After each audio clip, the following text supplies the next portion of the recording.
Hi, this is Dr. Gregory Sadler. I'm a professor of philosophy and the president and founder of an educational consulting company called Reason.io, where we put philosophy into practice. I've studied and taught philosophy for over 20 years, and I find that many people run into difficulties reading classic philosophical texts.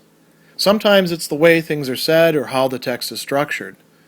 But the concepts themselves are not always that complicated, and that's where I come in. To help students and lifelong learners, I've been producing longer lecture videos and posting them to YouTube. Many viewers say they find them useful. What you're currently watching is part of a new series of shorter videos, each of them focused on one core concept from an important philosophical text. I hope you find it useful as well. Near the end of Nicomachean Ethics, Book 7, Aristotle discusses the nature and the value of pleasure. One of the topics that he discusses that's quite interesting is the desirability of bodily pleasures. And he notes that there are some people who are suspicious of pleasure altogether, and we've already talked about that in another video. But there are some people who say, well, pleasure is okay, but bodily pleasure is really not very good at all. As a matter of fact, that's for the common people, or that's base or harmful. It really should be just about, say, mental pleasures or pleasures of the soul. And Aristotle is somewhat receptive to that. He thinks that bodily pleasures are not the be-all and end-all. They're not the great measure for the nature of pleasure. He does think that some people get that wrong.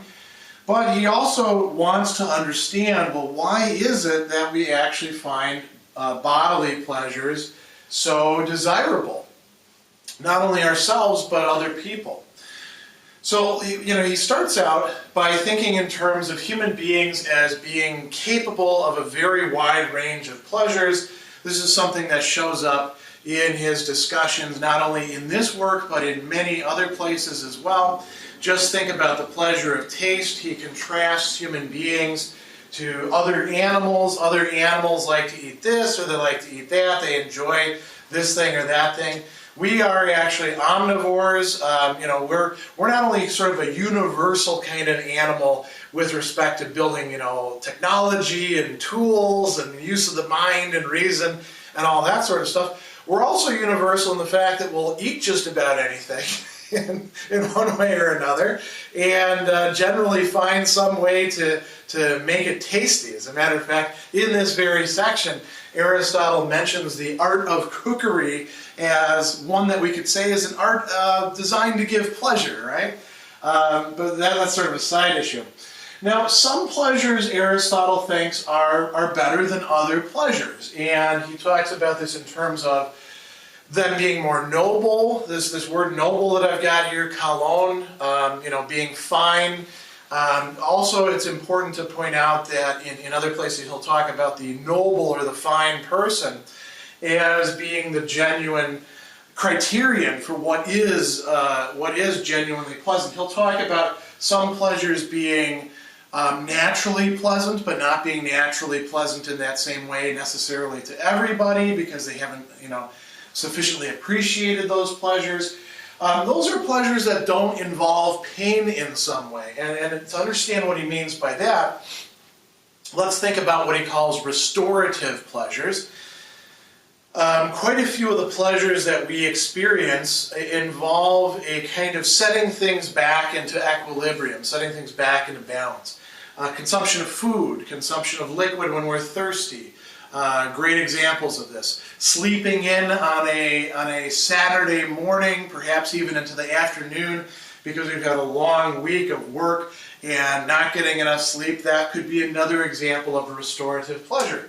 Aristotle tends to think about sexual activity and desire, pleasure, probably orgasm, things like that, along those same lines as well, and we might come up with many other examples. Aristotle also thinks that it's possible for a person to need, in the sense of that restorative pleasure, things that aren't naturally that way. So, when we talk about somebody experiencing addiction, that could be along those sorts of lines.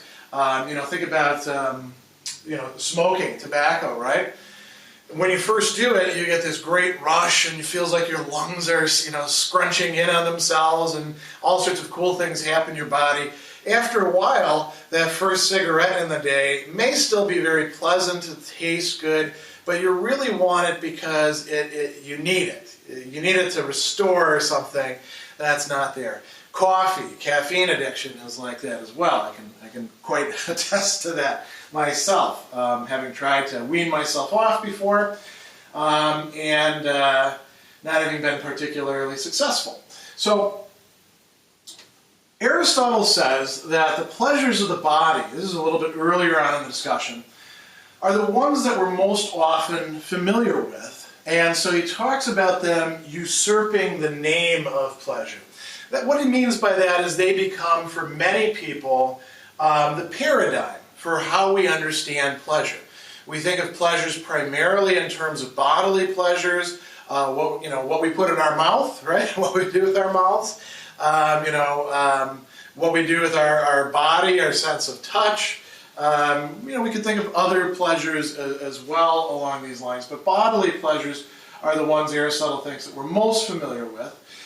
So Aristotle suggests that necessary pleasures, and bodily pleasures are examples of necessary pleasures, particularly, restorative pleasures, they are good in the sense of being not bad, right?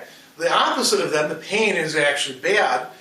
Maybe we want to say, well, they're not great, they're not particularly good, these pleasures, but insofar as they're relieving pain, they're good, right? Or perhaps they're good up to a certain point. Perhaps having a glass of wine with dinner and appreciating that glass of wine is a good pleasure to engage in. Having, one or two drinks, at the party, as opposed to drinking, 12 drinks and hectoring the bartenders until they cut you off. Difference there, right? This is a typically Greek thing, everything in moderation. Aristotle is all about that. So perhaps bodily pleasures are in fact good for us insofar as we enjoy them up to a certain point.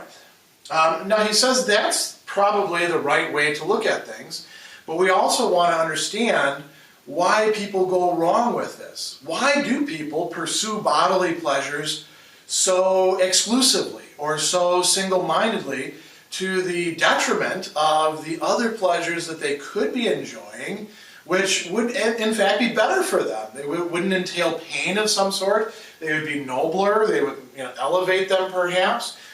Why do people think that they should have the lower pleasures and deprive themselves of the higher ones? So Aristotle says, here's two possible reasons for that. One is that pleasure drives out pain. So sometimes we want pleasure not for its own sake, but because pleasure will help us to not feel a kind of pain anymore. And here he's talking about restorative pleasures, right? So again, think about when you're thirsty, you really want to drink something. You probably don't even particularly care what it is.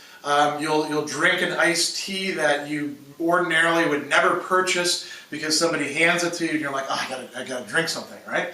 And then afterwards you're like, oh, I can't believe I drank that garbage, right? So we seek bodily pleasures as restorative. I think that you could also make a case that we seek them as what we might call compensatory.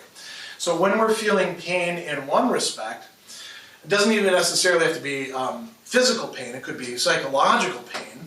Then we often seek out bodily pleasures as a way to deal with that pain. We call that self-soothing or management of one's emotions. Usually it's not good management, right? This is part of what leads people into overconsumption or consuming things at the wrong time or engaging in risky behavior to try to get that kick that they need in order to not feel bad. So Aristotle is actually talking about something like that back in ancient Greece. He also thinks that bodily pleasures are often favored by those who don't know any other pleasures. Here he's actually anticipating John Stuart Mill's famous discussion in his book Utilitarianism on the difference between qualitatively lower and qualitatively higher pleasures, or as I sometimes put it in terms of my students, beer or books, right? And we can come up with all sorts of other things. But he says, you know, some people don't, in fact, have a chance to enjoy better pleasures, and so bodily pleasures are the only ones they're actually attuned to. No surprise, then, that they pursue those bodily pleasures to the exclusion of other pleasures. There's kind of a self-reinforcing dynamic there. If you are only after bodily pleasures, you're not going to pursue the other pleasures, which sometimes take a bit of refinement or work to get to. And so then you're not going to appreciate it, and you'll just keep on going back and back to those bodily pleasures until you're, you know, old, and that's become the habit of your life. So Aristotle thinks that bodily pleasures are indeed desirable. They're not desirable, you know, as much to the person who actually sees things rightly as the higher pleasures, but for many people that's really the only game in town, these bodily pleasures. And he gives us some reasons for understanding why it is that they have such a hold on our desire and our imagination.